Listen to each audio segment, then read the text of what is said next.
죄송합니다. 제가 그렇게 탁월한 사람이 못 되는데 감사합니다. 오늘 우리가 함께 말씀을 나누고 또 기도할 때 또 하나님께서 하나님의 마음을, 하나님의 뜻을 가르쳐 주시고 또 그렇게 기도하게 되기를 원합니다. 이사야 선지자는 남유다와 예루살렘에 대한 하나님의 계시를 받은 사람입니다. 이사야서는 총 66장으로 되어 있는데 둘로 나누자면 1장부터 39장까지, 그 다음에 40장부터 66장까지로 볼 수가 있습니다. 전반부의 내용은 대충 이런 겁니다. 하나님의 백성들의 죄, 하나님의 심판, 그들의 멸망, 이런 겁니다. 세부적으로 보자면 더 많은 내용들이 있지만은 간단하게 말하면 그렇습니다. 후반부는 하나님의 구원, 이스라엘의 회복, 또 하나님의 백성들의 영광스러운 미래, 이런 겁니다. 특별히 이사야서 40장부터의 내용을 읽어보시면은 하나님의 백성들로 하여금 심장이 뛰게 만드는 너무너무 은혜롭고 영광스러운, 하나님이 하나님의 백성들을 위해서 행하시겠다고 하는 일들이 너무 놀라운 그런 내용들이 펼쳐지고 있습니다. 여러분, 영혼이 너무 침체가 되거들랑 이사야서 40장부터 한번 읽어보시길 바랍니다. 자, 지금 선지자는요, 그 얘기를 듣고 있습니다. 하나님께서 하나님의 백성들을 위해서 하실 일들이 뭔지를 듣고 있습니다. 그리고 그걸 말하고 있어요. 계속 말하고 있습니다. 한참을 그렇게 하다가 선지자가 오늘 본문처럼 기도하고 있는 겁니다. 근데 이 내용을 보시면은 하나님께 대한 감사나 하나님을 찬송하거나 이런 내용이 아닙니다. 너무너무 비참한 하나님의 백성들을 두고 안타까운 마음으로 간절하게 기도하는 그런 내용입니다. 여러분, 생각해 보시기 바랍니다. 왜 이 선지자가 그렇게 영광스러운 얘기들을 막 하다가 왜 도중에 이런 기도를 드리고 있을까? 생각해 보면 이런 겁니다. 하나님께서 하나님의 백성들을 위해서 행하실 일들은 너무 놀랍지만 그건 모두 다 장래에 있을 겁니다. 나중에 미래에 하나님이 행하실 일들입니다. 그걸 듣고 그걸 말하고 있는 거예요. 근데 선지자의 눈에는 현실이 보이고 있는데 하나님의 백성들의 현실은 전혀 그렇지가 않은 겁니다. 너무너무 비참한 것이에요. 너무너무 황폐하고 가물었고 메마르고 침체되어 있는 그런 모습, 그런 현실을 눈으로 보면서 선지자가 있는 겁니다. 선지자는 지금 비참한 현실과 장래의 놀라운 일들 사이에 있는 겁니다. 그 사이에서 선지자가 지금 기도하고 있는 겁니다. 여러분, 생각해 보시기를 바랍니다. 선지자가 하나님의 백성들의 죄를 말하고 하나님의 심판과 멸망을 말할 때 선지자의 마음이 어떨까요? 너무 아프겠죠. 너무 안타깝겠죠. 그러나 하나님의 구원을 말하고 이스라엘의 회복을 말하고 그 영광스러운 미래를 말할 때는 마음이 얼마나 좋겠습니까, 선지자가. 그 마음이 좋다가 선지자가 현실을 보니까 너무너무 끔찍한 것이에요. 그래서 지금 기도하고 있는 겁니다. 오늘 이 시간에는 이사야 선지자의 이 기도를 통해서 몇 가지를 살펴보려고 하는데, 첫 번째는 이 당시 하나님의 백성들의 영적인 상태가 어땠을까? 두 번째는 왜 그랬을까? 그리고 이사야 선지자가 지금 기도하고 있는데 붙들고 있는 내용이 있습니다. 어떤 내용을 붙들고 기도를 하는 것이에요. 그게 뭘까? 그리고 마지막으로는 기도하는 내용이 뭘까? 이겁니다. 먼저 이 당시 하나님의 백성들의, 너무 크지 않습니까? 괜찮습니까? 이 당시 하나님의 백성들의 영적인 상태를 좀 보도록 하겠습니다. 본문 15절을 보시면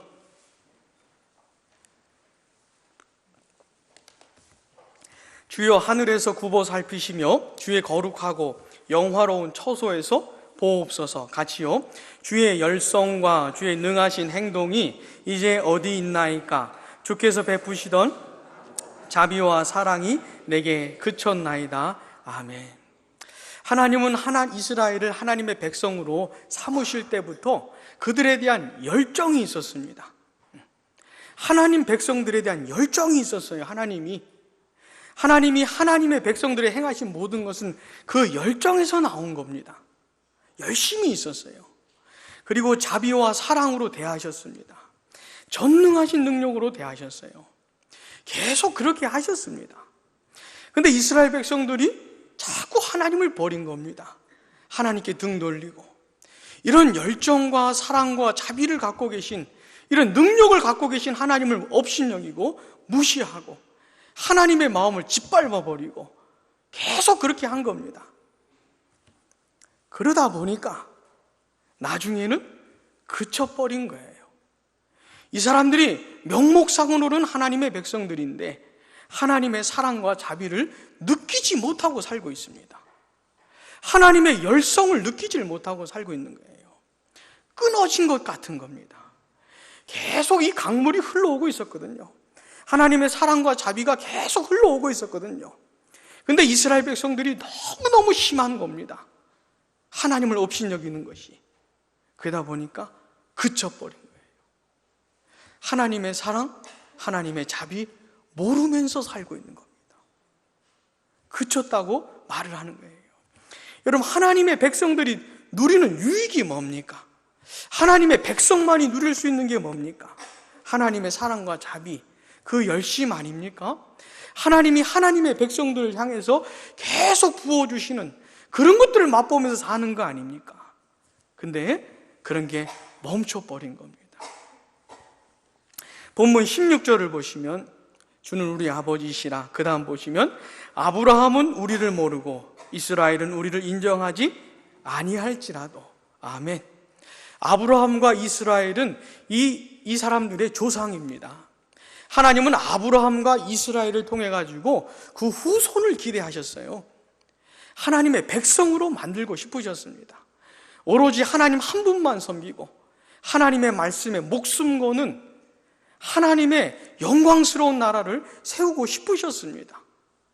근데 이 아브라함의 후손들이 어떻게 변했냐면은 전혀 그런 모습이 없는 거예요.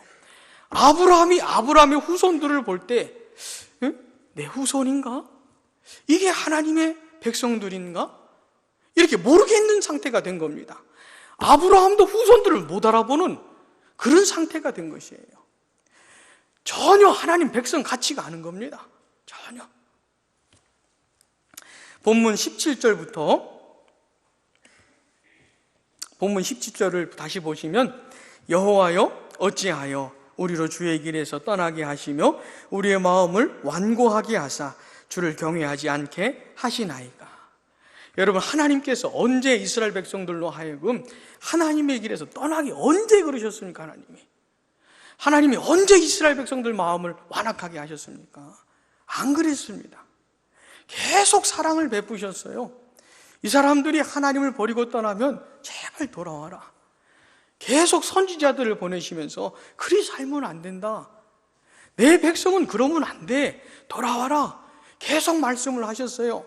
근데 이스라엘 백성들이 자꾸 어긴 겁니다. 하나님의 말씀을 자꾸 무시한 겁니다. 그래서 하나님이 내버려 두신 거예요. 내버려 두신 겁니다. 그러니까 더 제멋대로 나가버리고 더 제멋대로 살고 더 그 마음이 완악하게 된 것이죠. 하나님이 뭐 어떻게 나쁘게 역사하신 게 아니고 그냥 내버려 두신 겁니다. 사랑하는 여러분, 하나님께서 하나님의 백성들을 내버려 두실 때가 있습니다. 이건 굉장히 위험한 징조예요. 내가 하나님의 자녀인데 내 멋대로 살고 있는데 하나님이 나를 간섭 안 하신다. 에? 내 멋대로 살고 있는데도 불구하고 날 건드리지를 않으신다. 나에게 말씀 안 하신다. 이거는 굉장히 위험한 겁니다. 하나님이 매를 들 때보다 더 위험한 것이에요. 이스라엘 백성 지금 그 지경이 된 겁니다. 내버려 두신 거예요. 본문 18절, 19절 같이 읽어보겠습니다.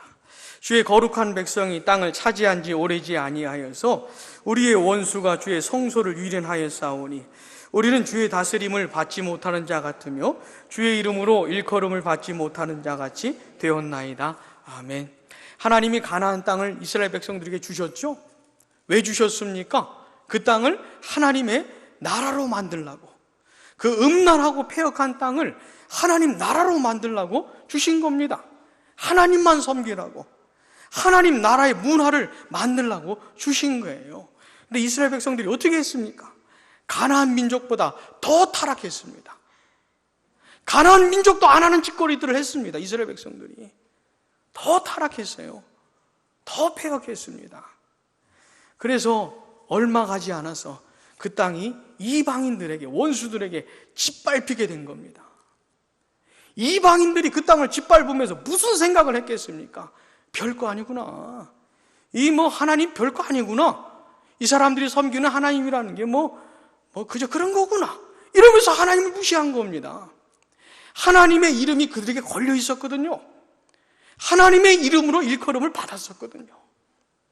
하나님의 백성들이 모욕을 당하는 건 하나님이 모욕을 당하는 겁니다. 이게 걸려 있어요, 걸려 있어요. 하나님의 백성들은 제멋대로 살면 되는 게 아닙니다.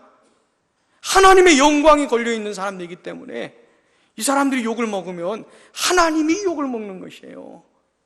이스라엘 백성들이 그렇게 산 겁니다. 그래서 이제는 하나님의 이름으로 일컬음 받지 못하는 사람 같은 그런 자들이 된 겁니다. 하나님의 성소가 유린돼 버리고 하나님의 영광이 모욕을 당하는 그런 상태가 돼버린 겁니다. 하나님의 다스림을 받고 있는 흔적이 없는, 전혀 하나님이 간섭하지 않으시는, 보호하지도 않으시고 지켜주지도 않으시고 대신 싸워주지도 않으시고 아주 그냥 내버려 두신 그런 상태가 돼버린 겁니다. 이스라엘 백성들이. 또 64장 7절 한번 같이 읽어보겠습니다. 이사야서 64장 7절. 주의 이름을 부르는 자가 없으며 스스로 분발하여 주를 붙잡는 자가 없사오니 이는 주께서 우리에게 얼굴을 숨기시며 우리의 죄악으로 말미암아 우리가 소멸되게 하셨음이니이다. 하나님이 얼굴을 숨겨셨어요. 하나님께서 얼굴을 숨기셨다는 게 무슨 말이냐면 하나님이 은혜를 안 베푸신다는 겁니다. 하나님의 은혜의 줄기가 끊어졌어요. 더 이상 오는 게 없어요. 더 이상 은혜를 안 베푸십니다. 하나님께서 얼굴을 가리셨어요. 그들의 죄악으로 말미암아 소멸되도록 내버려 두시는 겁니다. 하나님은 그렇게 하시고 이스라엘 백성들은 하나님을 부르지 않습니다. 하나님을 붙드는 사람이 없습니다. 여러분, 하나님의 백성들의 특징적인 모습이 뭐죠? 죽으나 사나 하나님 붙들고 사는 거 아닙니까? 죽으나 사나 하나님 붙들고 사는 게 하나님 백성들 아닙니까? 근데 이 당시 이스라엘 백성들 중에는 그런 사람이 없어요. 그러니까 하나님하고 하나님의 백성들하고 관계가 완전히 끝장난 것 같아요. 하나님도 별거 안 하세요. 이스라엘 백성도 하나님 찾지를 않습니다. 이렇게 돼버린 거예요. 64장 10절, 11절 같이 읽어보겠습니다. 주의 거룩한 성읍들이 광야가 되었으며 시온이 광야가 되었으며 예루살렘이 황폐하였나이다. 우리 조상들이 주를 찬송하던 우리의 거룩하고 아름다운 성전이 불에 탔으며 우리가 즐거워하던 곳이 다 황폐하였나이다. 예루살렘은 하나님의 도성입니다.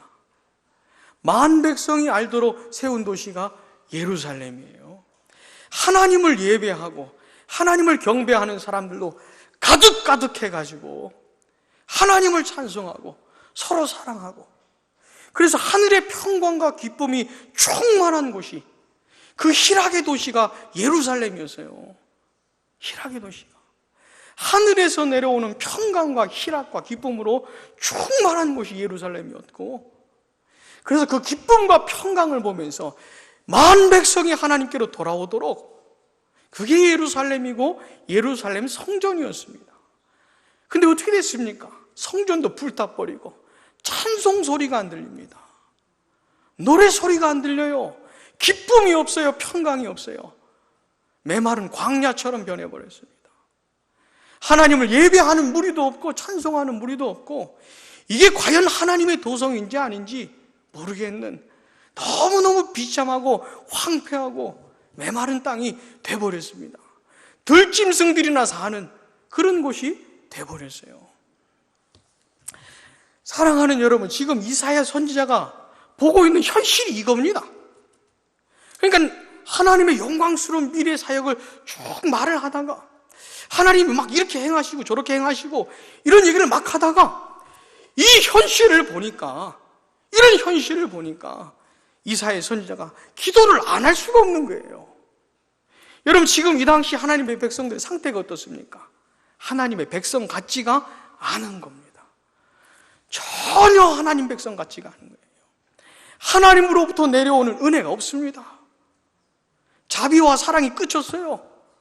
완전히 끝난 것 같아요. 이스라엘 백성들도 하나님을 찾지를 않습니다. 붙잡지를 않아요.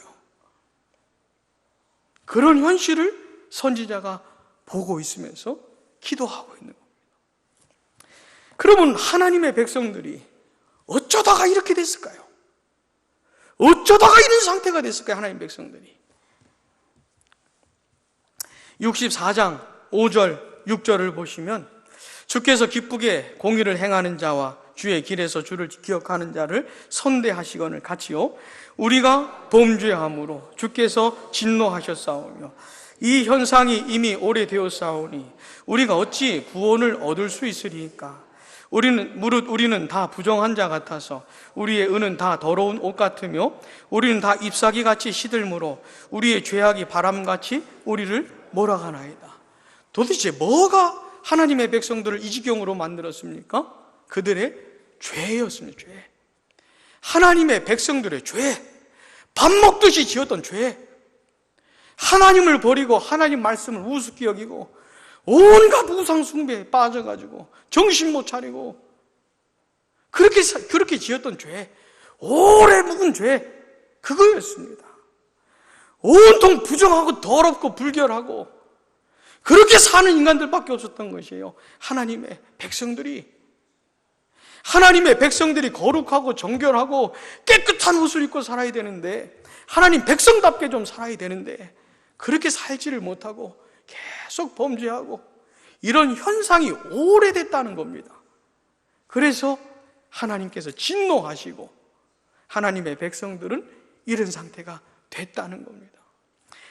사랑하는 여러분, 하나님의 백성들이 짓는 죄가 굉장히 가공합니다. 여러분, 죄는 져도 되고 안 지어도 되는 게 아닙니다. 하나님의 백성들의 영혼을 피폐하게 만드는 게 죄입니다. 여러분, 아주 비참한 상태로 만드는 게 죄입니다. 이스라엘 백성들이 그렇게 된 것이에요. 사랑하는 여러분, 이스라엘 백성들이 왜 이렇게 되었는지를 잊으시면 안 됩니다. 근데 이런 상태가 됐는데 선지자가 포기하지 않고, 하나님의 백성들을 포기하지 않고 기도를 하고 있는 거예요. 지금 완전히 끝장난 것 같은 상태에서 기도하고 있는 겁니다. 근데 가만히 보니까 선지자가 기도할 때 뭔가를 붙들고 있는 게 있어요.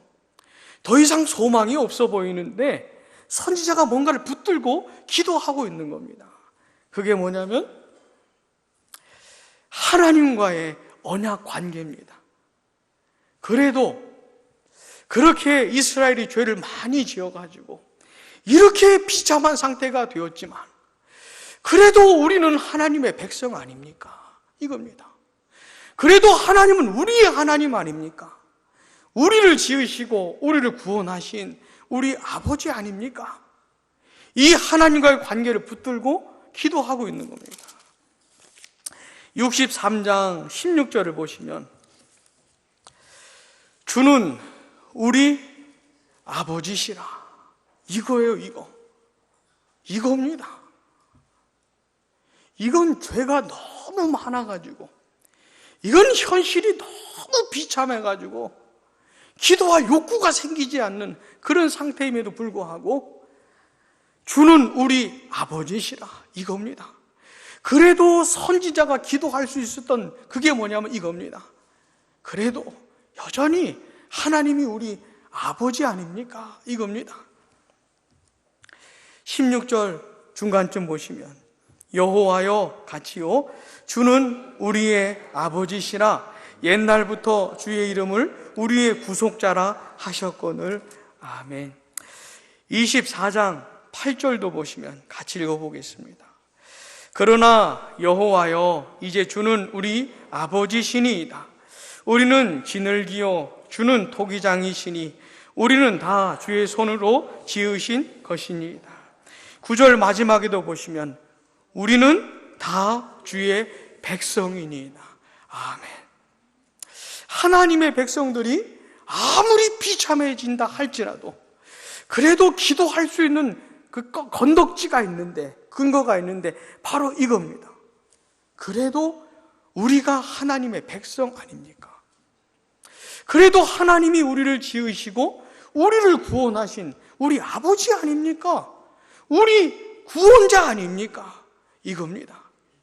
선지자가 이 사실을 붙들고 기도하는 것이에요. 그러면서 기도하는 내용이 뭐냐면 이겁니다. 하나님 보십시오. 보시옵소서, 보시옵소서 이거예요. 도대체 하나님의 백성들의 영적인 상태를 좀 보십시오 이겁니다. 보십시오. 9절 하반절 보십시오. 9절 다시 보시면 여호와여 보시면 중간쯤 보세요. 보시옵소서, 보시옵소서 이렇게 말씀하시죠. 보시옵소서, 보시옵소서. 하나님 아버지 보시옵소서, 보시옵소서. 하나님의 백성들의 상태를 보십시오. 하나님 이렇게 비참해졌다 할지라도 그래도 하나님 백성 아닙니까? 좀 보십시오, 보십시오 그러는 겁니다. 그리고는 선지자가 너무 화내지 마십시오 이렇게 기도해요. 너무 분노하지 마십시오. 9절 상반절 보시면 여호와여 너무 분노하지 마시오며 죄악을 영원히 기억하지 마시옵소서. 하나님 아버지 너무 화내지 마십시오. 하나님의 백성들의 죄를 영원히 기억하지 마십시오. 왜요? 그래도 하나님의 백성이니까. 그래도 이 선지자가 이렇게 기도합니다. 12절 보시면 여호와여 일이 이러하거늘 주께서 아직도 가만히 계시려 하시나이까. 주께서 아직도 잠잠하시고 우리에게 심한 괴로움을 받게 하시려나이까. 하나님 그래도 가만히 계실 겁니까? 하나님의 백성들이 이 지경이 됐는데 가만히 계실 겁니까? 하나님 가만히 계실 겁니까? 이렇게 기도하는 겁니다. 그런데 이 선지자가 하나님 돌아오시옵소서 이렇게 합니다. 17절을 보시면 17절 하반절 보시면 원하건대 주의 종들 곧 주의 기업인 지파들 위하사 같이요 돌아오시옵소서. 마치 하나님이 하나님의 백성들을 버리고 떠나가신 것 같아요. 아버지가 자식들을 버리고 떠나가신 것 같아요. 그러니까 돌아오시옵소서. 아버지 다시 오세요. 다시 오세요. 이렇게 하고 있는 겁니다. 사랑하는 여러분, 선지자가 지금 뭐라고 기도하고 있습니까? 좀 보세요. 우리 상태를 좀 보세요. 너무 화내지 마시고 가만히 계실 겁니까? 좀 돌아오세요. 이렇게 하는 겁니다. 그러면서 선지자가 궁극적으로 기도하는 내용이 있는데 그게 뭐냐면 하나님의 백성들에게 임하시옵소서 이겁니다. 주는 하늘을 가르시고 강림하시옵소서 이겁니다. 하나님의 백성들이 하나님 백성 같지가 않습니다. 하나님의 임재를 떠나 살고 있습니다. 하나님의 임재를 경험하지 못하고 있습니다. 주는 하늘을 가르시고 강림하시옵소서 이렇게 하는 것이에요. 64장 1절 2절 같이 읽어보겠습니다. 원하건대 주는 하늘을 가르고 강림하시고 주 앞에서 산들이 진동하기를 불이 섭을 사르며 불이 물을 끓임 같게 하사 주의 원수들이 주의 이름을 알게 하시며 이방 나라들로 주 앞에서 떨게 하옵소서. 아멘. 하늘을 가르고 강림하시고 하나님의 임재를 구하는데 놀라운 임재를 구합니다. 아주 비상한 평범하지 않은, 불이 섭을 사르는 것 같은, 불이 물을 끓이는 것 같은, 너무너무 깜짝 놀랄 만한 하나님의 임재가 너무너무 현격하니까 이건 하나님이 오셨다고 말할 수밖에 없는 모습을 보면서 이방인들도 떨게 만드는, 이방인들이 지금 뭐하고 있습니까? 하나님의 백성들의 꼬락서니를 보면서 비웃고 있거든요. 아유, 뭐 저래? 하나님의 백성들이 왜 저래? 아유, 저 사람들 보니까 하나님이 죽었나 보다. 하나님이 뭘 살아계시나 또. 하나님이 하시긴 뭘 하시나? 이렇게 조롱하던 사람들이 이방인들입니다. 근데 하나님의 백성들 가운데 하나님이 오시는데 너무너무 놀랍게 오니까 이방인들이 두려워 떠는 것이에요. 함부로 말했던 그 입 때문에, 말 때문에 두려워 떠는 겁니다. 그런 임재를 구하는 것이에요, 선지자가. 이게 그냥 보통 것은 답이 안 나는 겁니다. 이게 보통 일 갖고는 회복이 안 돼요, 이스라엘 백성들이. 그러니까 하나님이 아주 그냥 숫자 오세요 이렇게 하는 겁니다. 하늘을 가르치고 강림해달라고 하는 거예요. 근데 1절 앞부분에 보시면 한글 성경에는 안 나와 있는데 무슨 말이 있냐면 오라고 하는 감탄사가 있습니다. 64장 1절 그 앞에 오라고 하는 감탄사가 있어요. 선지자가 하나님의 백성들의 상태를 이렇게 말하다가 오 하는 겁니다. 오 하면서 하나님 강림해 주세요 이렇게 하는 겁니다. 여러분, 선지자의 입에서 왜 갑자기 오 이런 말이 나왔을까요? 왜?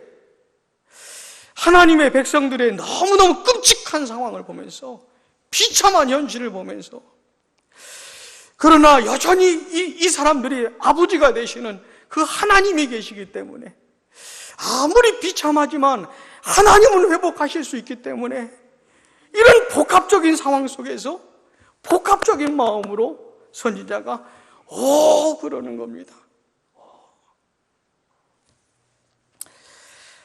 사랑하는 여러분, 오늘 우리는 이사야 선지자의 기도를 살펴봤는데 이 내용이 그리스도 안에 있는 우리들에게 어떻게 적용이 될까요? 이게 예수 믿는 나하고 무슨 상관이 있을까요?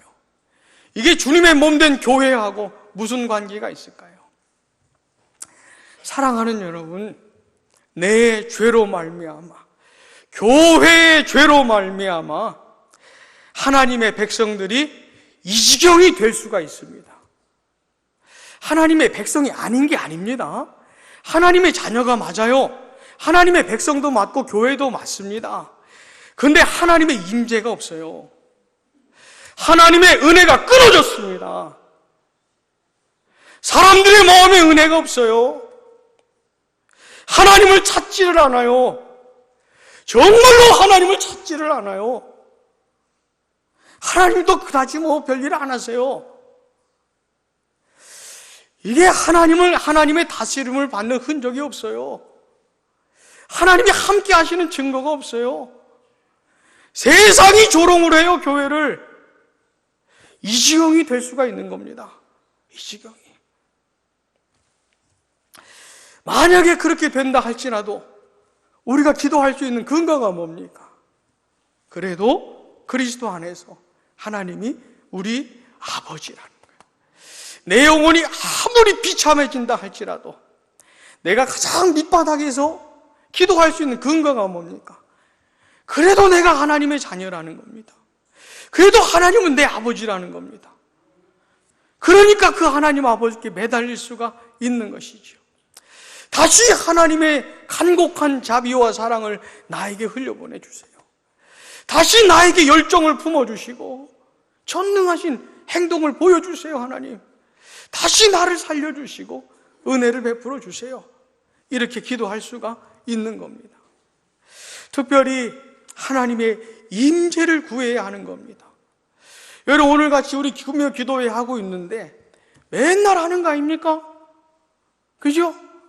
찬양하고 특송하고, 오늘 마태가 있는데 다음 주 마가 하고 그 다음 주 누가 하고, 하나님의 임재가 없으면 무슨 소용이 있습니까, 여러분? 설교자가 하나님의 말씀을 전해도 하나님의 임재가 없으면 무슨 소용이 있습니까? 이거 하루 이틀 듣습니까, 여러분? 하루 이틀 듣습니까? 들어도 내 마음에 들어오질 않고, 내 마음에 와닿는 게 없고, 내 교만하고 완악한 마음을 깨뜨리는 게 없고, 정말 절실하고 간절하게 하나님을 찾게 만들지 못하는, 그러면 무슨 소용이 있습니까, 여러분? 맨날 그렇게 한다 그래서 무슨 소용이 있습니까? 하나님의 임재, 하늘을 가르시고 하나님 강림하시옵소서. 하나님의 은혜를 쏟아부어 주시고 하나님의 임재가 너무너무 현격해가지고 이건 하나님이 오셨구나, 이건 하나님이 강림하셨구나 라고 볼 수밖에 없는, 하나님을 비웃고 조롱하는 사람들조차도 하나님 앞에 벌벌 떨게 만드는 그 하나님의 임재, 그거를 구해야 하는 것입니다. 오늘 이 밤에는 이런 내용을 생각하면서 우리 같이 기도하겠습니다. 보소서 주님 찬양하겠습니다.